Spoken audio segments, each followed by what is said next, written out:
Good morning, everyone. It is 6:30 in the morning, 4/4/2022, March 4th, 2022. What are we doing today? Well, what we do on the last few days. We're going to take a look at the Spokane Communist Review. You know,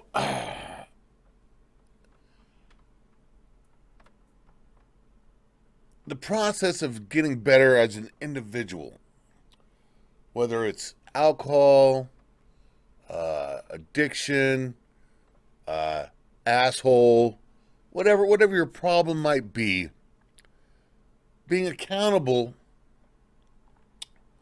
for the things in your life, in your history. Jocko's got a theory of absolute accountability, which I believe we are, which is arrogant, because people like to say that you can't control reality.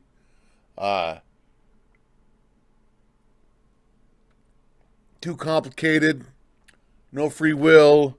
We're just cogs in a bigger machine. We're all reactive. Okay. I wasn't brought up like that. But I'm creative. I'm good looking. I'm well hung. I mean, everyone wants to hang me, for some reason. I don't know why.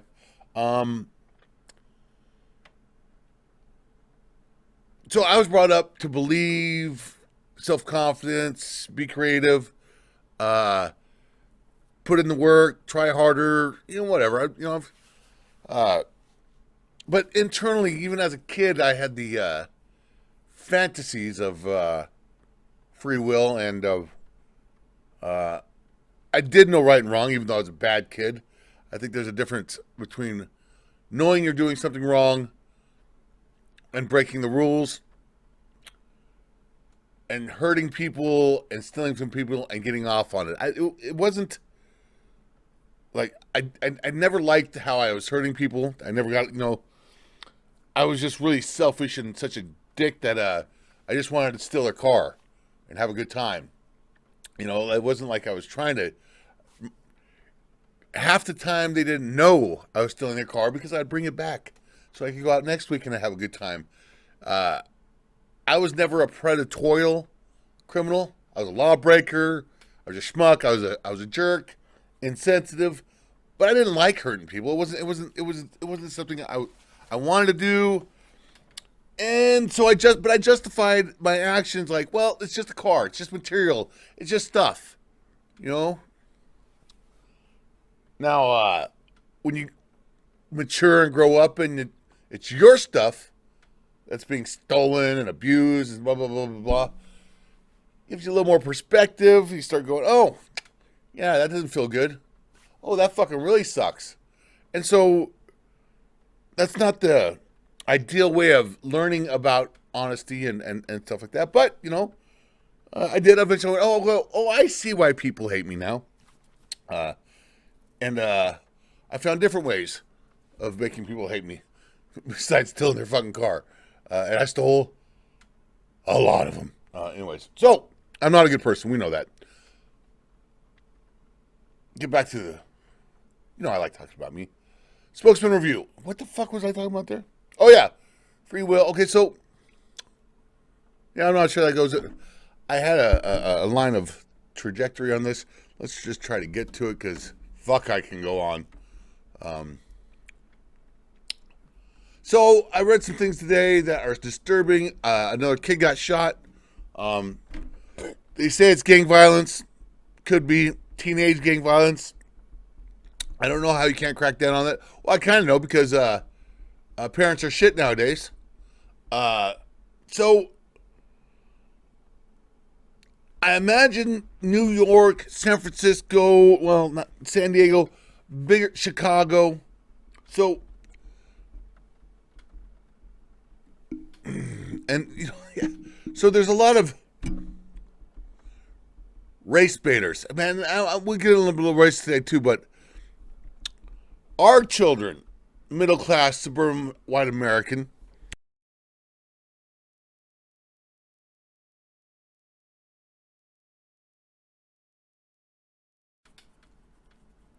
So,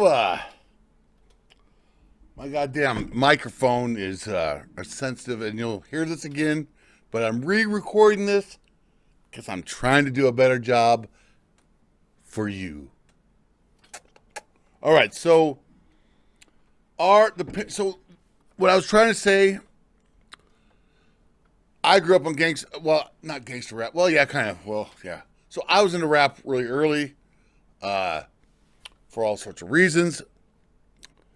I think I was trying to say,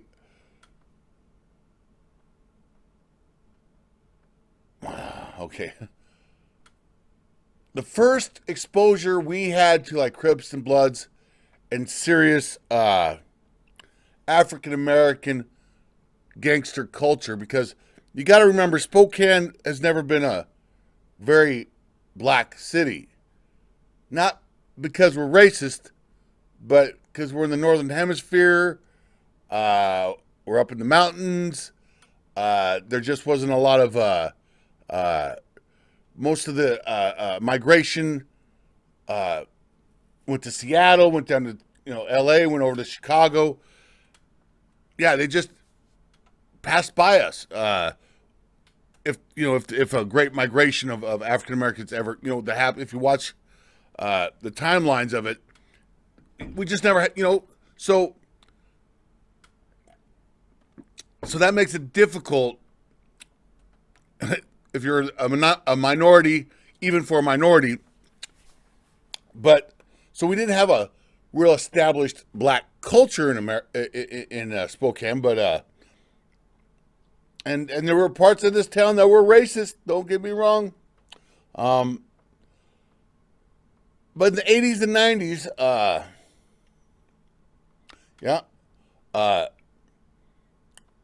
certainly rap wasn't necessarily accepted. Parents certainly hated it. It was more of a novelty. Well, it was kind of a novelty everywhere, but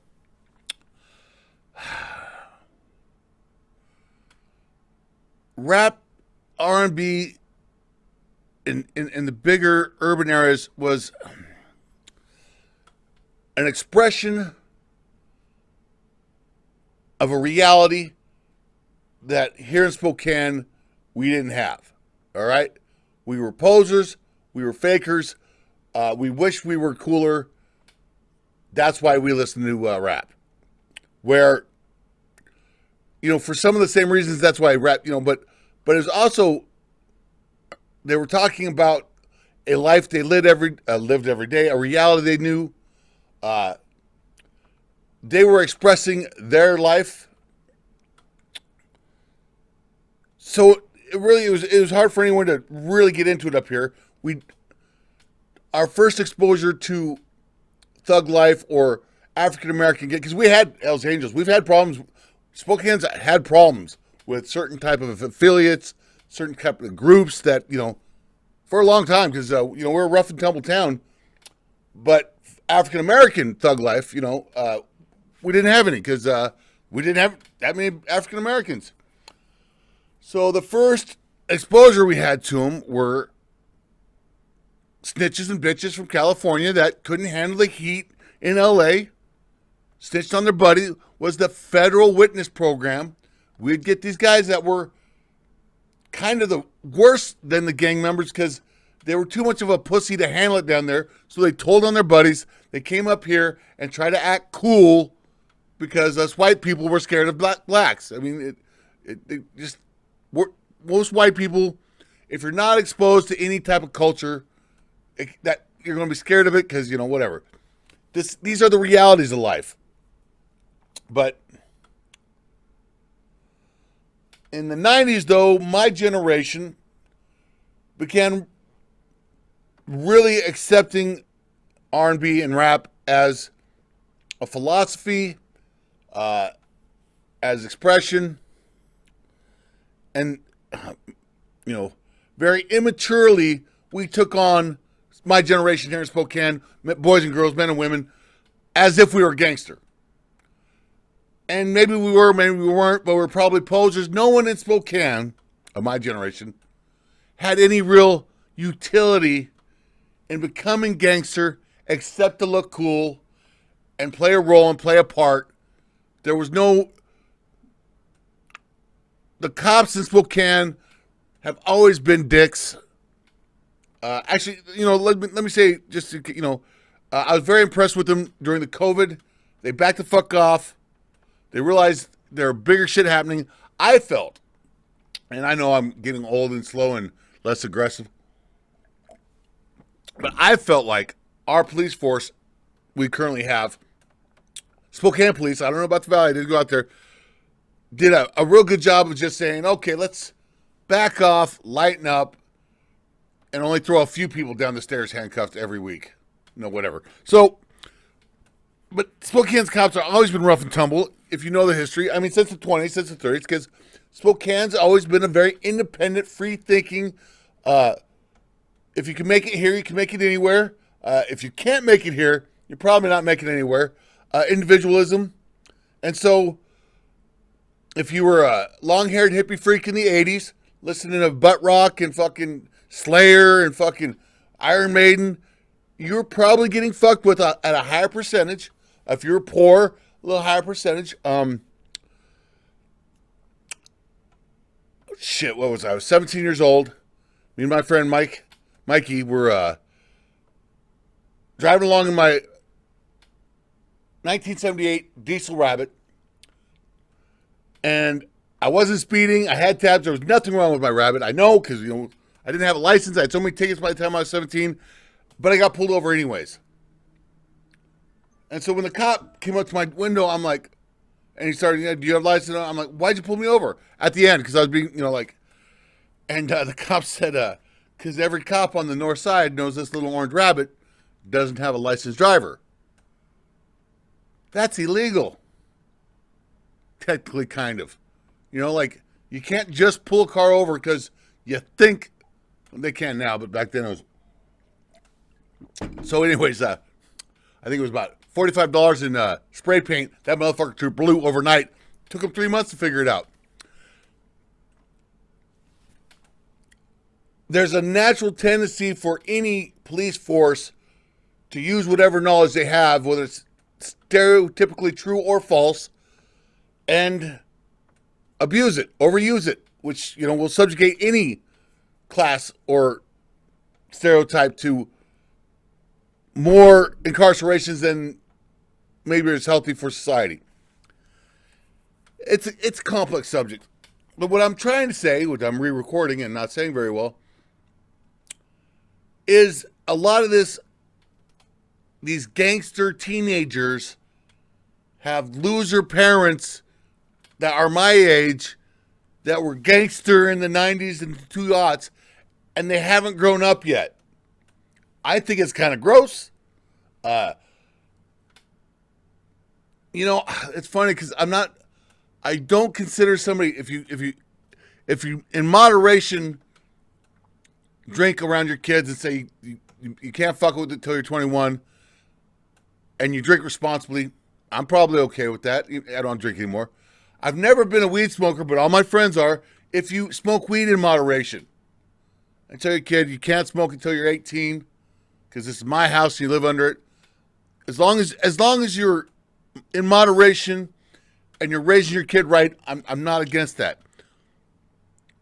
I can't imagine a scenario where I'd be okay with you doing meth in front of your kid or heroin. It's a different level of addiction. It's just a different fucking level. And it's definitely a different path and course. And I remember seeing father and son smoke meth together for the first time. 4 to 10 years, I can't remember. Somewhere, and I'm like, fuck, trust me, I didn't say anything per se. I just was so stunned because that just, father and son doing meth together. He was probably 15, 18, dad's 38, had him young. And I don't know what to do about that one. And that's going on. We've got parents getting high with their teenage children, hardcore drugs. And I'm sure that's happened in LA and New York and other cities of certain population sizes. Not that it's any better, just saying, but in Spokane, it was like, whoa, I've seen the transformation of even the back alleys. And because I born and raised here, and like I said, I've been all over the place on the map as far as been a business owner. I've had the admiration and respect of my peers, college degree. I've done all sorts of things in this town, and so I really, I saw a change that blew me away. So that's a problem that we've got 45-year-old parents that are gangster-like. There's no need for gangsters even now. There's no oppression in this fucking town, right? There isn't. And I'm not talking about black parents acting thug-like. No. I'm sorry. Let me clarify that. We have a bunch of light-skinned, European descent. Well, fuck. Now you got we do have a large Ukraine-Russian population. They're a different sort. I don't think they're being oppressed though, but it's hard not to bring your baggage with you though. That's it's hard not to bring that baggage with you. So that might be having something of an influence. They're a lot serious. They're far more serious than we've ever fucking been. We were fucking around. To quote the Hunt for Red October, Russians nothing's fucking around to a Russian. Because in Russia, you fuck around, you're dead. Even if, I'm like, on an everyday basis, you don't fuck around. Fucking around is against the law in Russia. It gets you killed. So when those people come over here, and a small few of them, go the way of the bad apple, well, that's a serious bad apple. That bad apple is serious about being a bad apple. It's complicated, but all right, back to wherever I was. I just wanted to say a lot of the problems in this town are my generation, who had no real need to be all gangster and thug-like, but we acted like it. And some people, adults that have children and teenagers now, still play that part, and that's fucking foolish. Because it's not like they were ever actually in the ghetto,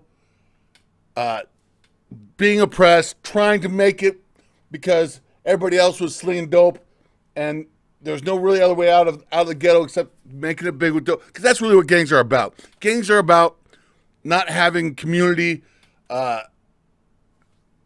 enough so that you feel safe, so you get together with a couple friends, and if that group goes sideways, you all go sideways, because that's family, that's how it goes. There's never really been a big need for that in Spokane. There's always been outlets. You could easily move. Moving in Spokane's always been cheap because housing's always been... Don't listen to those fucking Democrats. Now it's getting bad. Because the fuck Californians, they're fucking my town up. God, it makes me so fucking mad. All right, back to whatever I was ranting about when my microphone shut off. Is it still going? Still going. All right. I have a really sensitive... My microphone's very sensitive. It doesn't like it when you touch it the wrong way. All right. I don't know. That's probably about it. I don't see population influx. So, yeah. So, when we look at our... and a lot of this... What I don't like about either side, but especially the Democrats right now, they won't admit anything's wrong with their policies. And they just implement the same ones over and over. You see the same keywords. And these guys are fucking race grift. Oh, no, there is another one. So you got here. You got Peaceful Valley. Oh, yeah, when the natives had it, it was fucking beautiful. And it was. Don't get me wrong. But times change. And natives even know that. Boy shot in a pair drive-by incident. Bad, bad, bad. Jim Kirshner talking about how kids were murdered in the 20s. Spokane was a tough town. Conservative tough town. That's our history. Loggers, miners, trappers, lawyers. Some of the most evil people on the earth. No, sorry. I'm just joking. So then you get to this fucking race baiter. This fucking race baiter. These people are grifting off poisoning our fucking citizens with nothing but negativity and race baiting. I don't care. He's a fucking race baiter. He's a grifter. He makes money off of sounding like he's morally righteous. He's not. He's just bringing up the past, living in the past, and making it worse than it has to be. They failed in 1889. They failed in 1904. They failed in 1882. They failed here. They failed there. Oh, they failed us. They failed us. No, you failed, you motherfucker. Because you doing this is not benefiting your people or my people, which are the same people. You dick. Sorry. Don't like the guy. I read his column. I think he's poisoning our citizenry, and this type of stuff. Mississippi, 1955. Man, you don't know what the fuck you're talking about. 1955. You don't know what the fuck you're talking about. 1904. You fucking little prick. These are not well nuanced, philosophically inclined people. They're just race baiters making their fucking money. This dude lives in a white gated community. He lives in a white gated community. These are intellectuals that are unaffected by the fucking shit that comes out of their fucking mouth. All right, I'm gonna get mad. I'm gonna get upset. I wish I could have a heart attack. Never gonna happen. Never gonna happen. I'm gonna live a long, torturous life. Aren't I lucky? Kinda am. I'd rather be me than you still.